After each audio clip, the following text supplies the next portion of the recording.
নাম বললে পরে তো তখন দেখা যাবে আমাকেই কেউ গলা কেটে ফেলে রাখবে।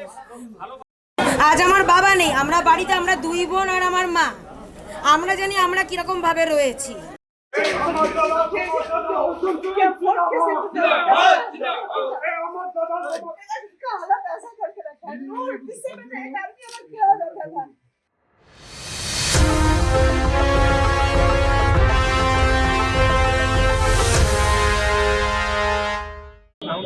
দেখুন, সকাল 7টা থেকে বেরিয়েছি জগদ্দল বিধানসভা কলেজ, এখন আমার বিধানসভা করছি।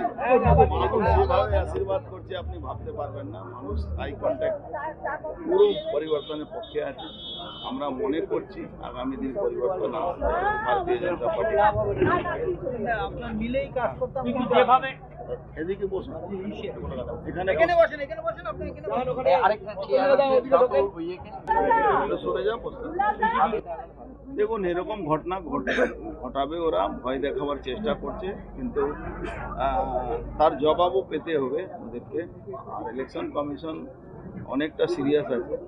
ইলেকশন কমিশন যদি কালকে ঘটনা যদি গ্রেফতার না হয়, তার শাস্তি না হয়, তাহলে কিন্তু নিশ্চিত ধরুন এই যে যারা কনসার্নিং পুলিশ অফিসার আছেন তাদের কিন্তু অ্যাকশন। কেন ওই প্রোগ্রামটা পুরো ইলেকশন কমিশনের পারমিশনে প্রোগ্রামটা হচ্ছে। এলডিসি গেলেই খালি বলে সরকারের কাছে টাকা নেই, আপনাদের কত তথ্য দেওয়া যাবে না, খালি চটির পর চটি খালি ঘেসে যাচ্ছে। পুলিশ ফাইল পুরো ওকে, চাকরি নেই।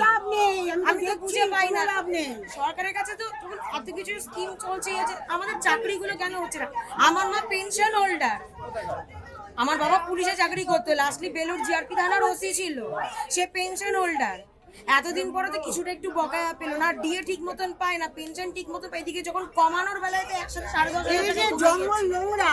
আমি নির্মলা বলে আসলাম পঞ্চায়েত অফিসে যে রয়্যাল পার্কের অবস্থা খুব খারাপ। হ্যাঁ, এই যে ড্রেনের জল, বাড়িতে জল ঢুকে যাচ্ছে, মশার বাড়ি কি মশার ওষুধ দিলে ব্যাঙ আর সাপ মরে যাচ্ছে, ব্যাঙ সাপ মরে যাচ্ছে, মানুষ মরে যাচ্ছে। আমার বাড়ির সামনে দিয়ে সব অ্যাম্বুলেন্স, গ্যালাক্সি, তারপরে গাড়ি। আমি রাত দিন চিৎকার করছি, কোনো প্রতিবাদ আছে কারণ আমি একা লড়ে যাচ্ছি। গাড়ি দাঁড় করে না আপনার রাস্তা, যে রাস্তা নাকি তারা কিনে নিয়েছে, ওই জন্য তারা গাড়ি ঘোড়া। আমরা যখন বলি যে আমাদের এখানে বাড়ির সামনে এরকম অ্যাম্বুলেন্স দাঁড় করাবে না, গাড়ি আপনাদের পার্কিং জোন তো ওখানে রয়েছে, ওখানে দাঁড় করান।